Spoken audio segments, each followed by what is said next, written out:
কাগজপত্র ছিল সেটি তাৎক্ষণিকভাবে ছিল তাৎক্ষণিকভাবে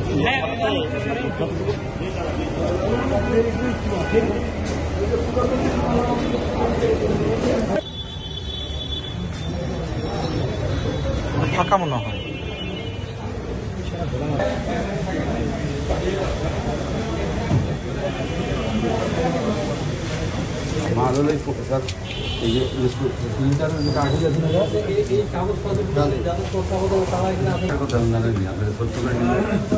কে 8:15 সময়ে আমরা বগুড়া ফায়ার স্টেশনে এইভাবে সংবাদ পাই যে ডিসি অফিসে আগুন লেগেছে।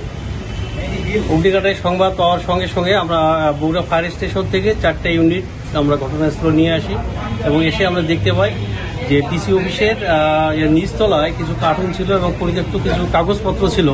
সেই কাগজপত্রে আগুন লাগে। আগুন দেখে আমরা পানিবাহী গাড়ি থেকে আমরা লাইন করে উক্ত আগুন সম্পূর্ণরূপে নির্বাপন করতে সক্ষম হই। এই আগুন আমরা সার্চিং করে নির্বাপনের পরে এবং এখানে কোনো আহত বা নিহত বা হতাহতের মতো কোনো ঘটনা ঘটে নাই এবং আগুনটা খুব বড় বলেও আমাদের কাছে প্রতীয়মান হয়নি। তবে কি কারণে আগুনটা লেগেছে আমরা এটা অনুসন্ধান করে তারপরে আমরা বলতে পারবো। কিছু কাগজপত্র পুড়ে গেছে এবং কিছু কার্টুনও পুড়ে গেছে।